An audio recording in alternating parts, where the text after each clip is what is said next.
Hello मेरे प्यारे बच्चों, कैसे हैं आप सभी। बच्चों, आज हमारी इस नैतिक शिक्षा की कक्षा में हम शुरू करने वाले हैं हमारा अध्याय नंबर 8, जिसका नाम है कर्तव्य परायणता। बच्चों, इसका क्या मतलब है? कर्तव्य परायणता मतलब बच्चों, आप जो भी काम करते हैं, पहली बात, कोई भी काम छोटा या बड़ा नहीं होता है। बस जो काम करते हो उसको लगन से और पूरे मन से करो। ठीक है, तो इस पूरे अध्याय के माध्यम से आप यही देखने वाले हैं। तो चलिए जल्दी से इस अध्याय को पढ़ना शुरू करते हैं। तो बच्चों, अध्याय के बारे में देखिए। छोटे छोटे काम ही आपको उन्नत कर सकते हैं, इनकी अपेक्षा कर हम प्रगति को अवरुद्ध करते हैं। यह सूक्ति इस पाठ के साहिल पर बिल्कुल सही बैठती है। आइए देखते हैं कि वो किस प्रकार अपना कर्तव्य तल्लीनता से पूरा करता है। सो बच्चों, हर छोटा छोटा काम करने से ना आपकी प्रगति ही होती है। ठीक है, तो इस अध्याय में आप साहिल नाम के एक युवक के बारे में पढ़ने वाले हो और आप देखोगे किस प्रकार से वो अपना काम बहुत ही तल्लीनता से करता है। ठीक है, सो बच्चों, यहाँ पे देख सकते हो आपके साहिल एक दिलचस्प आदमी है। वो मेरी बहुत इज्जत करते हैं। जब मैं उनके सैलून में पहुंचा तब वे एक आदमी की हजामत बना रहे थे और 3 व्यक्ति इंतजार में बाहर बेंच पर बैठे थे। तो यहाँ पे साहिल नाम के बहुत दिलचस्प आदमी की बात हो रही है। ठीक है, एक अन्य व्यक्ति हैं जो शायद इस कहानी को कह रहे हैं। वो कह रहे हैं कि जब मैं पहुंचा उनके सैलून में तो मैंने देखा वो दूसरे आदमी का हजामत बना रहे हैं। हजामत तो मतलब यहाँ पे उसको पीट नहीं रहे, उनके बाल काट रहे हैं या जो भी जिससे सैलून में गए होंगे। ठीक है, और इनके अलावा 3 लोग पहले से ही कतारबद्ध वहां पे थे।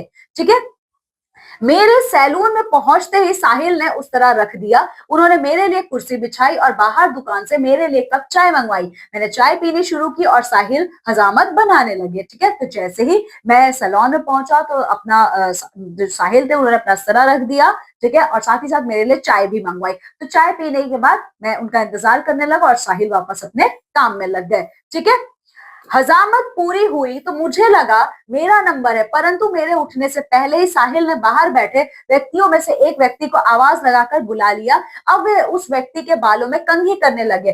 कुछ समय पश्चात उसका असिस्टेंट आया और दूसरे व्यक्ति के बाल काटने लगे। तो बच्चों, जैसे ही कहते हैं कि जैसे हजामत पूरी हुई मुझे लगा साहिल अब मुझे बुलाएंगे, पर साहिल ने मुझे नहीं बुलाया, बल्कि जो वो व्यक्ति पहले से बैठे हुए थे उनमें से एक को आवाज लगा के बुलाया। ठीक है, अब साहिल उस व्यक्ति के बालों में कंघी करना शुरू करते हैं। ठीक है, अब कुछ देर बाद में देखता हूँ कि उनका असिस्टेंट आता है और उनका असिस्टेंट मतलब साहिल का असिस्टेंट एक दूसरे व्यक्ति के बाल काटना शुरू कर देता है। ठीक है, अब मैं कुर्सी पर बैठा साहिल को बाल काटते हुए देख रहा हूँ।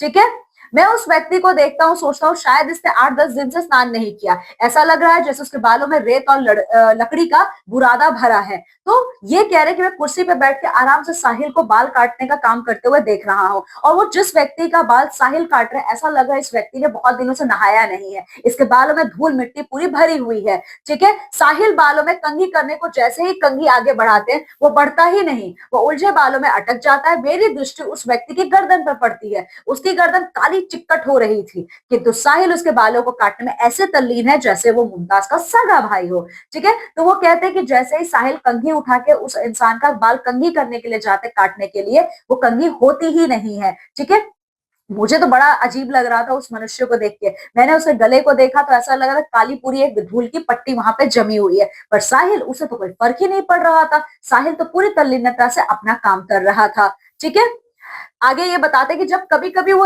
आगे कंघी को देखते तो कभी वो कंघी से बालों को नापते तो कभी कैंची से, कभी फुरक फुरक करके 4-5 बार कैंची को मारते। ठीक है, मैं महसूस कर पा रहा था कि साहिल बालों को काटने में इतना ज्यादा तल्लीन हो चुके हैं कि उनको याद ही नहीं था कि यहाँ पे मैं भी बैठा हूँ जो उनका इंतजार कर रहा हूँ। ठीक है, लेकिन वो इस बात पर ध्यान नहीं देते हैं, बल्कि वो उस मनुष्य पर ध्यान देते हैं जिसका इस समय वो बाल काट रहे थे। ठीक है, वह ये नहीं सोचते कि इस व्यक्ति की स्थिति ऐसी नहीं है कि वो इन बालों को ठीक रख सके। ठीक है, इसके पश्चात साहिल इस प्रकार बाल काट रहे जैसे कोई इंजीनियर किसी पुल के खंभों का मिलान देख रहे हो। ठीक है, तो ये मनुष्य कहते हैं कि साहिल तो इस प्रकार से बाल काटने में तल्लीन है जैसे कोई इंजीनियर खंभों का मिलान कर रहा हो। ठीक है, जैसे ही कटिंग पूरी हुई साहिल ने 2-4 बार कैंची को चुकर चुकर चलाया और कहा, लो महाशय, आपके तो बाल कट गए। ठीक है, इसके बाद अब वो ब्रश को उठा के बच्चों उस मनुष्य का हजामत बनाने में जुड़ गए। ठीक है, और हजामत भी वो बहुत ही तल्लीनता से बना रहे थे। ऐसा लग रहा था कि आज सब कुछ इन्हीं के साथ करना, सारी इनको अपनी कलाकारी यही दिखानी है। ठीक है, तो बच्चों एक हाथ सीधा तो एक हाथ उल्टा तबीयत देखभाल की कहीं कोई कील तो नहीं रह गई। कील ही नहीं, कलम से लेकर मूंछों की छटाई तक का काम उन्होंने तल्लीनता से किया।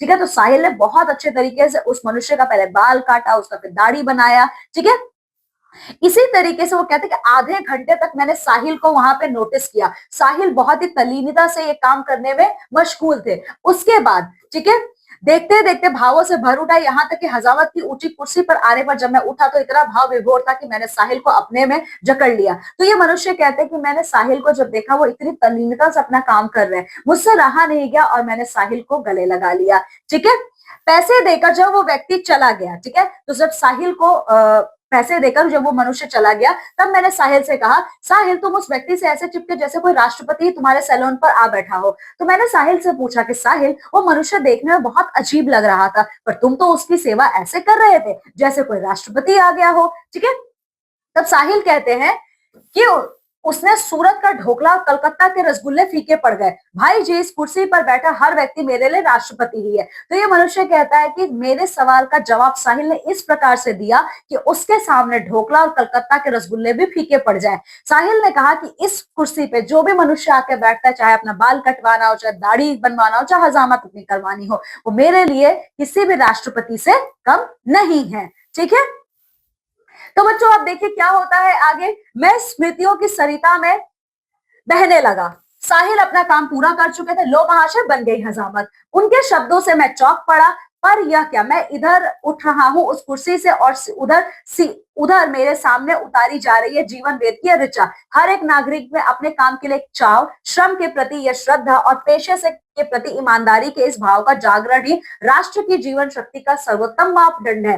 ठीक है, तो साहिल की ये बातें सुन के मैं अपनी स्मृतियों में खो गया। ठीक है, तो जैसे ही मैं ये सारी चीजें सोच रहा था, उसी समय उस मनुष्य ने कहा कि लो महाशय, आपकी हजामत बन गई। ठीक है, तब मैंने सोचा कि अगर हमारे देश के हर नागरिक में यही काम करने की भाव हो तो हमारा देश सही मायनों में एक बहुत ही सुदृढ़ और बहुत ही सर्वोत्तम देश बन जाएगा। ठीक है, क्योंकि यही भाव हमारे देश की जीवन शक्ति का सर्वोत्तम मापदंड है। ठीक है, तो बच्चों ये था हमारा ये अध्याय। अब देखते हैं इस अध्याय से हमें क्या मॉरल मिलता है, क्या शिक्षा मिलती है। ठीक है, हमें अपने कार्य के प्रति सदैव ईमानदार रहना चाहिए और जो भी कार्य करें पूरी लगन और तल्लीनता से करें। किसी कार्य को छोटा या बड़ा ना समझे। जैसा आप लोगों ने देखा, साहिल के लिए कोई यहाँ पे मैटर नहीं करता कि सामने बैठा हुआ मनुष्य किस प्रकार से है, कैसे कपड़े पहने हैं। ठीक है, उसका सिर्फ एक ही काम था कि उसको इसके बाल बनाने या जो भी वो सेवा लेना चाहता है।